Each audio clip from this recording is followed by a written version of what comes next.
All right, Walt, soil prep. You know, people are ready to get in their gardens. How do they need to get started? Oh, well, I'll tell you, it's an exciting time, and, I'm tired of looking at the seed catalogs. It's ready to get started. But the main thing is, now, obviously, if you have not performed your soil test yet, go ahead on and do that, because there's still time to get the results back, get the lime in, and all of that. Also, it's time to add your manure, your compost, all those materials that can build the organic matter in your soils. And also, if you are having some problems with some weeds that's overwintered, if you're one of the people who use herbicides, now's the time to go out and spray some of your glyphosate products to kill off all those overwintering weeds and things like that to get it, get the garden plot ready. Okay. Now, how do you determine if your soil is too wet? And of course, that's going to be a big problem because we get a lot of our rains in the fall of the year. That's right. So how do we make that determination? Well, it's real scientific. Okay. It's real scientific. But basically, as you can see here, I have bought some soil. And if you can make a mud ball like this, then your soil's too wet. Okay, it's too wet. I've even heard some people get a little more scientific and they say, hey, if you can roll it, and stuff like that. That's the people who really get scientific and make little things like, like that, little ribbons is too wet. So anything like that, that soil is just too wet to work. Your soil should be kind of crumbly. That's what you really would like to see. It's time to start work. This is still a little wet, but it's time to get started with that. Is that out of your own garden?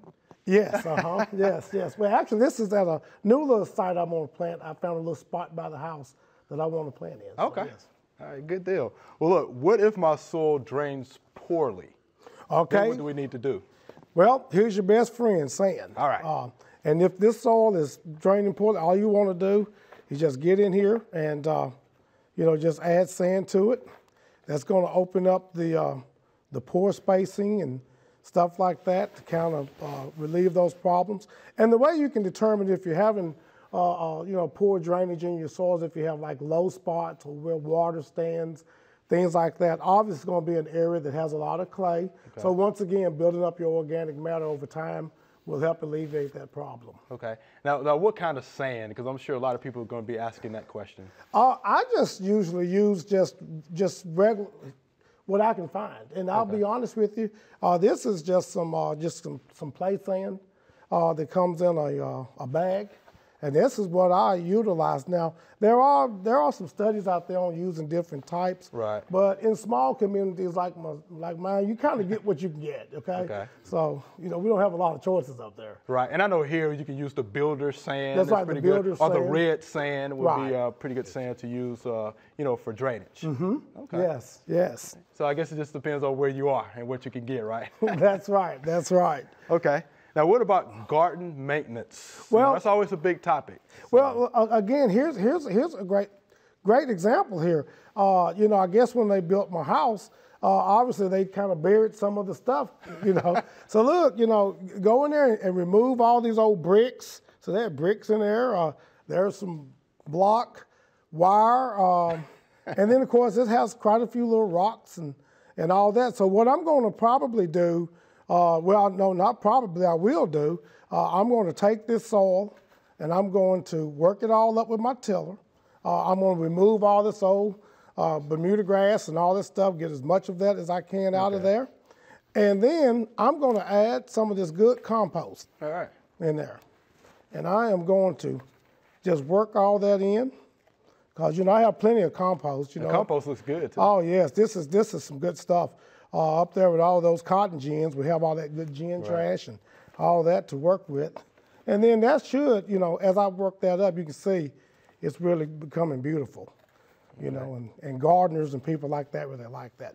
But you'll have to just get all those sticks out. Again, since this is kind of clay, I'm going to add some more sand in that and just work that up with my trowel. Now, you mentioned that you do till your garden area. How deep? Well, my initial break is probably going to be about a good 2 feet. Okay. I'm going to be honest, when I really break my soil for the first time on a new spot. Okay. But typically, I'm running about a good foot. I'm going to be honest with you. A good foot is what I usually run in my gardens that's already established. Okay. And how many parts to compost, to soil? I mean, I'll be honest, you just kind of play with it? You just kind of play with it till you just get your texture. I'm sure out there on the web, I hate to say that, but there's all kind of recipes on what to add, because they're all different. Like, obviously if I added some manure in this, I would, not add a whole lot because it's so rich in nitrogen and all that. So, you have to just kind of play it by touch and experience. Okay. But there are all kind of recipes out there. There are also some compost tea recipes out there and things like that you can utilize. Okay. Now, once you get it tilled in, for that first year, and say this is year 3, do you still have to till? I always lightly till my gardens. Okay.